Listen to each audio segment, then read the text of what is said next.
ഫാക്ടറിയുടെ പുതിയ വീഡിയോയിലേക്ക് എല്ലാവർക്കും സ്വാഗതം. ഇന്ന് പഞ്ചവത്സര പദ്ധതികളെക്കുറിച്ചാണ് നമ്മൾ പഠിക്കാൻ പോകുന്നത്. ഒന്നാം പഞ്ചവത്സര പദ്ധതി 1951 ആരംഭിക്കുന്നത്.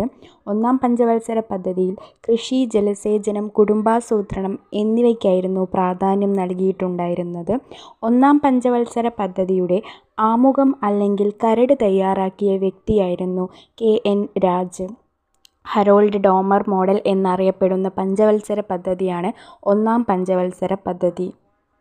രണ്ടാം പഞ്ചവത്സര പദ്ധതി 1956 ആണ് തുടക്കം കുറിക്കുന്നത്. വ്യവസായവൽക്കരണത്തിനായിരുന്നു കൂടുതലായും പ്രാധാന്യം നൽകിയിട്ടുണ്ടായിരുന്നത്. കൂടാതെ തൊഴിലില്ലായ്മ കുറയ്ക്കുക, ദേശീയ വരുമാനം ഉയർത്തുക എന്നിവ രണ്ടാം പദ്ധതിയുടെ ഉപലക്ഷ്യങ്ങളായിരുന്നു. PSC ചോദിച്ച മറ്റൊരു ക്വസ്റ്റ്യനാണ് ഗാന്ധിയൻ വ്യവസായം ഏത് പഞ്ചവത്സര പദ്ധതിയിൽ ഉൾപ്പെട്ടിരിക്കുന്നു? രണ്ടാം പഞ്ചവത്സര പദ്ധതി. രണ്ടാം പദ്ധതി കാലത്തെ പ്രധാന ഇരുമ്പുരുക്കുശാലകൾ ആയിരുന്നു ദുർഗാപൂർ, ഭിലായ്, റൂർക്കേല. മെഹലനോബിസ് മാതൃക എന്നറിയപ്പെട്ട പദ്ധതി രണ്ടാം പഞ്ചവത്സര പദ്ധതിയായിരുന്നു.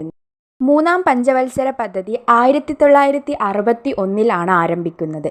ഇന്ത്യയിൽ ഹരിത വിപ്ലവത്തിൻ്റെ തുടക്കം കുറിച്ചത് മൂന്നാം പഞ്ചവത്സര പദ്ധതിയിലൂടെയാണ്. ഇതിലെ മറ്റൊരു ഇമ്പോർട്ടൻ്റ് പോയിൻ്റാണ് പ്ലാൻ ഹോളിഡേ എന്നറിയപ്പെടുന്നത് 1966 മുതൽ 1969 വരെയാണ്.